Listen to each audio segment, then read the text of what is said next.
Kia ora, this is Liz. Welcome to Dames Ablaze. If you haven't watched the intro video yet, can I suggest you do that now so that you know what's going on? Otherwise, grab your Bible, we'll dig in. We are in John chapter 5, looking today at verses 5 to 9. I'll read them to you now. Now a certain man was there who had an infirmity 38 years. When Jesus saw him lying there and knew that he already had been in that condition a long time, he said to him, "Do you want to be made well?" The sick man answered him, "Sir, I have no man to put me into the pool when the water is stirred up. But while I am coming, another steps down before me." Jesus said to him, "Rise, take up your bed and walk." And immediately the man was made well, took up his bed and walked. And that day was the Sabbath. Now a certain man was there. That's how we started. That's in the porches by the pool of Bethesda, just in case you've forgotten where we are. This man had an infirmity for 38 years. Let me clear up a possible point of confusion. I don't know if you guys were taught it this way, but I was. I was taught that the guy had been lying there 38 years. But that's not what the text says. The text says the guy's had his infirmity for 38 years. He hasn't necessarily been lying by the pool that long. It would seem unlikely that if you were sick, you would immediately head to a miraculous pool. Wouldn't you first seek the aid of doctors or rabbis?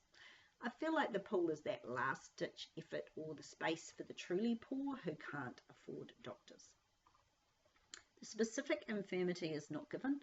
The word simply means lacking in strength, weakness, illness, suffering, calamity, and or frailty. It's a pretty generic term, as you can see. It doesn't help us to pinpoint what the guy was suffering from. A few hints in the passage tell us that whatever it is, it makes it difficult for him to walk. And from the words of Jesus in verse 14, it would appear that it has been self-inflicted in some regard, that it's possibly the result of some sin. Not that all infirmities are, just saying this one may well have been. Again, there are no specifics given, so it's useless and possibly harmful to speculate. We don't know what he has, but we do know how long he's been suffering with it, and it's a long time, 38 years. I had COVID, I'm sure many of you did as well, so you know how long it drags on, that nasty little virus. It's not like you have many symptoms, it's just a general lack of energy and drive, a loss of appetite, things that shouldn't be that much of a problem, and yet they probably stopped you, as they stopped me, from getting much done. And that sense of lethargy has been a little hard to shake, I have to say. Imagine being that unable to do things for 38 years, in a place and a time where to not work is to fall into intense poverty that only begging or criminal acts can save you from. That's a hard, hard place to be.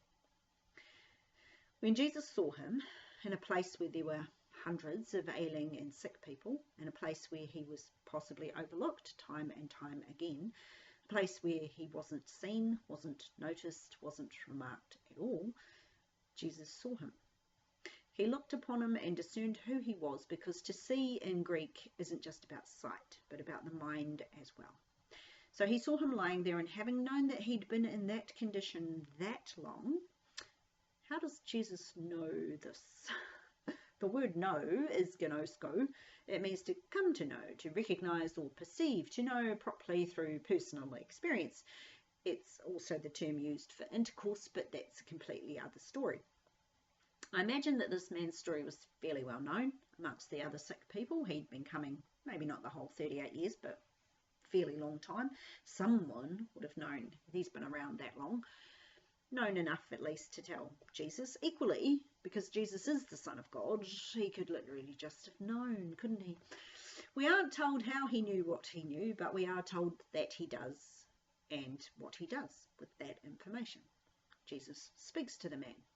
And what he says is a little peculiar. In fact, if he'd said it in this day and age, it would have been considered highly offensive. "Do you want to be made well?" asks Jesus. Rude, bro. Let's pull this apart a little and look at its bones so you can understand why Jesus puts it this way. Do you want to is ethelio. It means will, wish, desire, intend, or design. And this one, which is, I think, the most pertinent of the meanings, wanting to know what is best because someone is ready and willing to act. Well, that one sounds like Jesus to me. It's the same word used in Matthew by the leper who rocks up to Jesus and says, "If you're willing to make me clean." And Jesus replies using the same word, that he is indeed willing. There's an act of the personal will involved here. It's not just a wishing, it's a wanting, and much speculation is out there regarding the man's desire. Does he, after all this time, want to get well?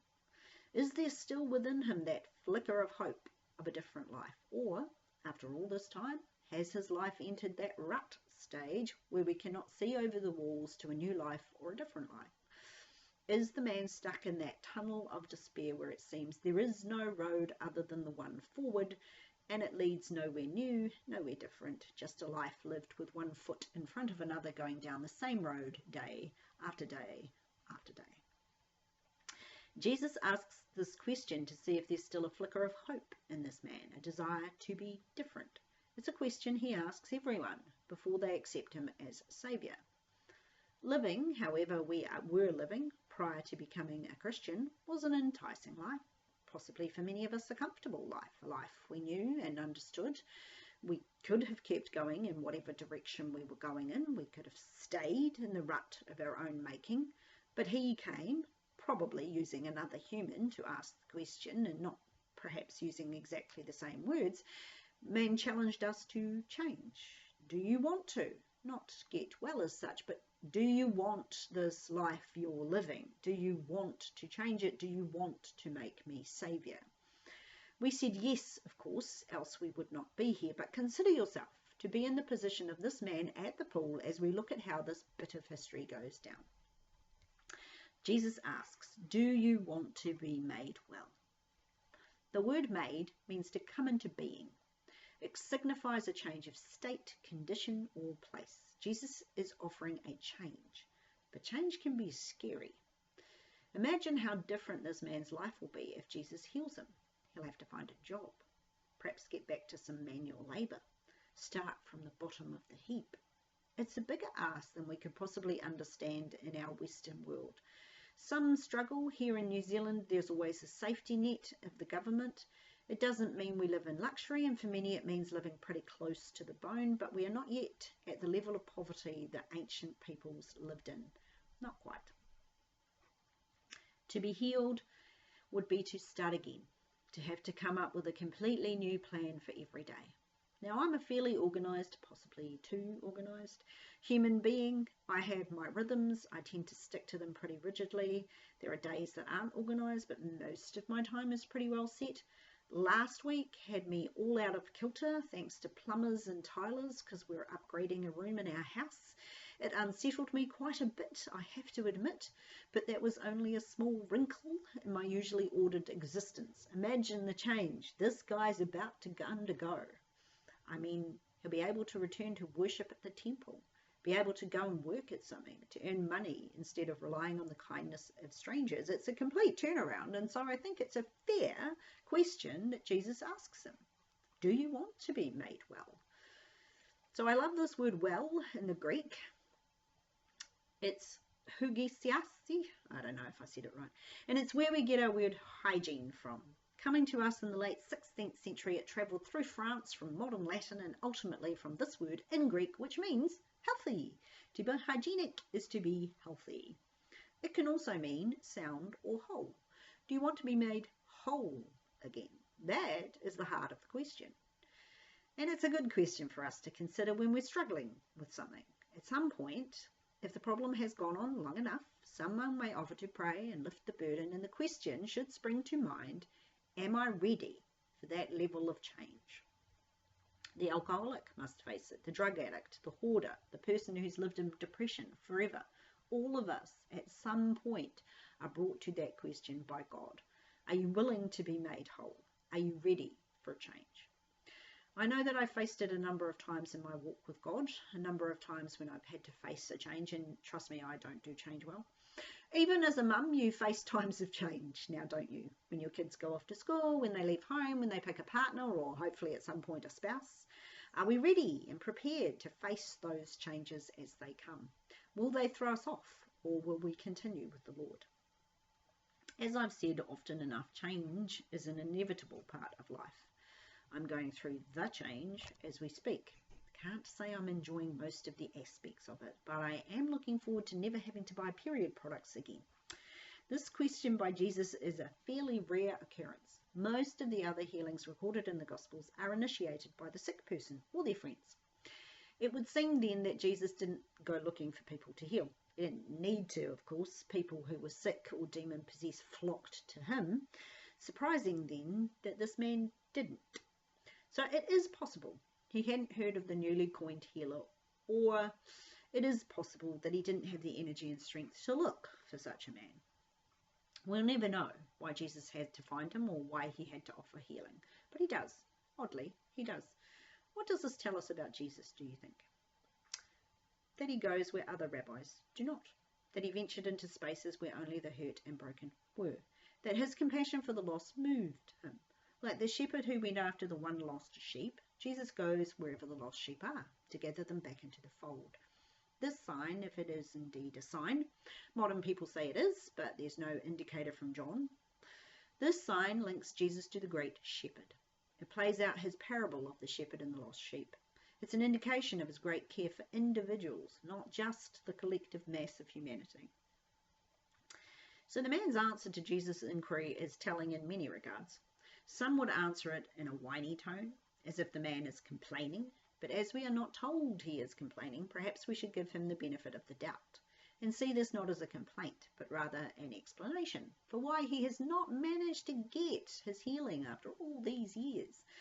Why is he still here all these years? Is he not willing to even try to achieve the miracle at the pool? These aren't questions Jesus asked, of course, and it's doubtful that he even thought them. But it's potentially what the man thought he thought. It's what I possibly would have thought in that position. We're good, aren't we, at suspecting motives in others that often aren't there. It's why we need to communicate clearly, and why Facebook messages and text messages don't really help if things are going pear-shaped in a relationship. Clear communication takes, at the very least, a verbal conversation, because at least then tone comes across. Face-to-face communication is the best though, because then we can pick up non-verbal clues as to what a person is really thinking. This random guy who lays by the pool is asked a simple question, but it's coming from someone he doesn't know, possibly doesn't have a clue about. We don't know how much Jesus' reputation has permeated the population at this point. It's around a year into his ministry, but he hasn't done big public displays like feeding masses of people yet, and besides, this guy's been lying by a pool every day, all day. Maybe the news hasn't actually reached this back alley spot in Jerusalem. Did the man even know who this person was asking these questions? Did he just assume that it was some random passerby who was just curious and possibly judgmental? Was Jesus the last in a long line of people that day after day asked him why he'd been lying here all these years? This is all idle speculation, you realise. I'm just trying to paint a different picture of this guy than the one that I've had in my brain for so long, to try and see that these pictures aren't biblical. They are what we've been taught or what we've gathered, but because they're based only on imagination, we can't assume they're right. And the text doesn't always help to form full pictures. In fact, it barely ever helps to form full pictures. I suspect that's on purpose, to get us to seek the Lord over these things, and perhaps also to not belabor small details that aren't necessarily pertinent to the lessons that are supposed to be getting learned. The man answers Jesus, "Sir, I have no man to put me into the pool when the water is stirred up, but while I am coming, another steps down before me." So it's a peaceful enough picture, but is it the right one? For a start, many assume that the man is saying he has no friends to help him into the pool, that he is Limpy Mick, no friends. But the phrasing "no man" refers to a servant. Not only is he Limpy Mick, no friends, but he's also, at this stage of his life, a very poor man. There is no one to help him as he struggles up from his prone position, no one to put him in the pool. Actually, a more literal translation would be no one to throw him into the pool. The word in Greek is bellow, and it means to cast, throw, or rush. Not a gently placing, but a rather violent and forceful pushing or throwing. That peaceful picture that I had in my head, one formed through art and picture books, I suspect, underwent a rather radical repaint when I found this out. So the original picture is of various people sitting around calmly, waiting for the water to be stirred, and one person walking into the water again calmly when the water is bubbling slightly. I now see a dirty rush of people, all desperate, all on fire to get to the bubbling water first and be the one to walk away whole and healed. The bubbling or stirring of the waters, as I told you last week, was of short duration and small area. He states that only one man gets before him to achieve the healing, and I guess that's where the picture of the one man going gently down the steps comes from. It's not the multitude that gets healed, it's only one. But I imagine now that there is an angry mob-like mentality to be that one. This guy, though, he has some mobility, it seems, has not got enough mobility to get ahead of steam up and get ahead of anyone else. And so year after year, he waits for his opportunity, an opportunity that never comes because there's always someone faster. This isn't a place of peace. This is a place of desperation. And this man that Jesus speaks to is the most desperate of the lot. No one will help him. No one will let him go first. Everyone overlooks him. It reminds me of my daughter when she was younger at gymnastics.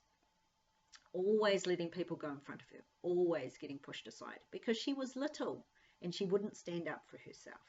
One day it got so bad that I had to take matters into my own hands. She would never have had a turn. This is what Jesus is about to do. Put this man at the front of the queue and give him his turn. Why does the man reply this way? Is he hoping that this person who has bothered to stop and talk to him will be moved to help him into the water?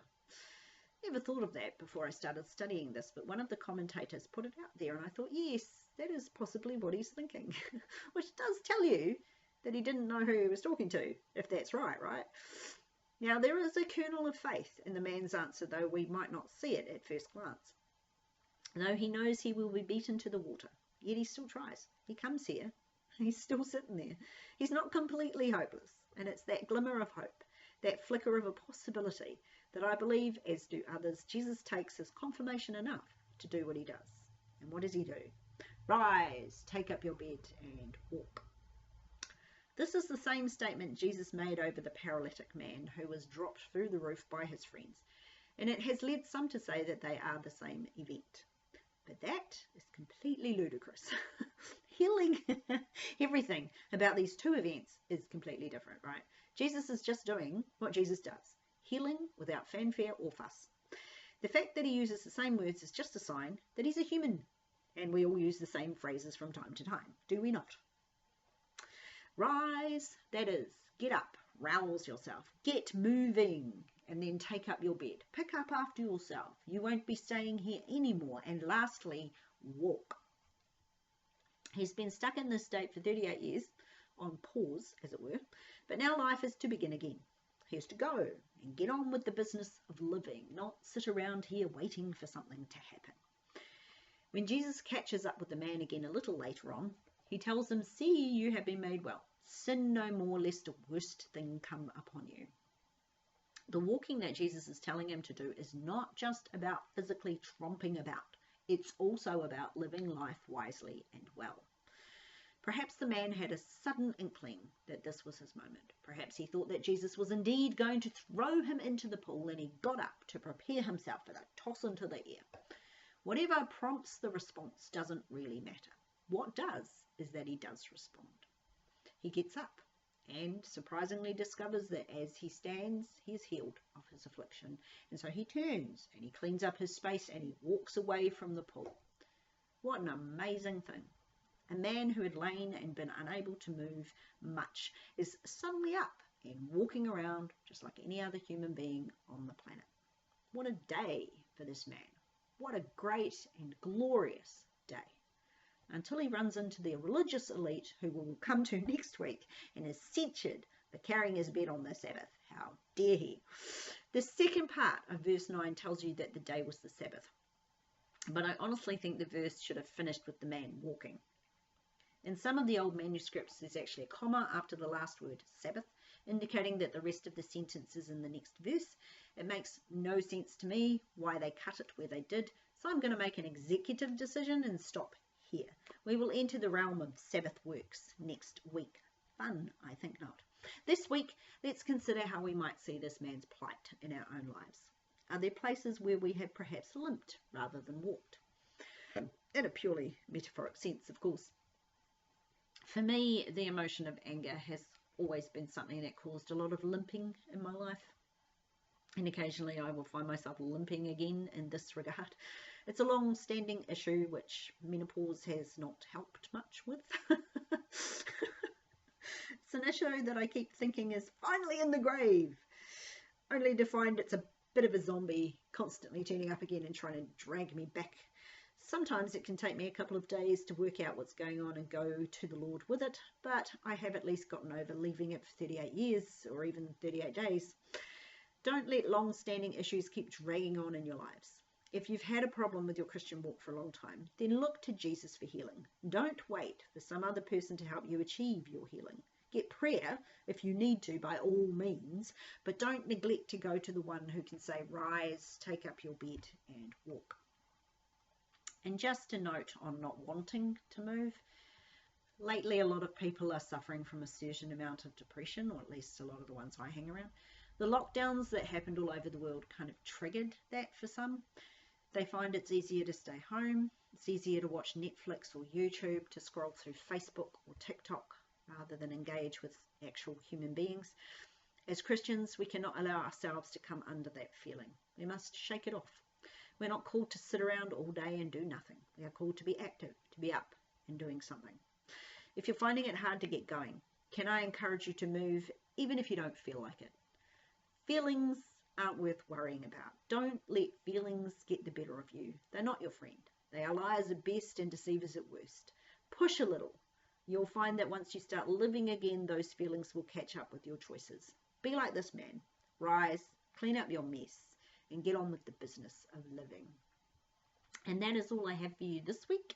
I pray blessing upon you and your household, and I pray that Jesus is the centre of your life. And I will see you next week. Ka kite anō.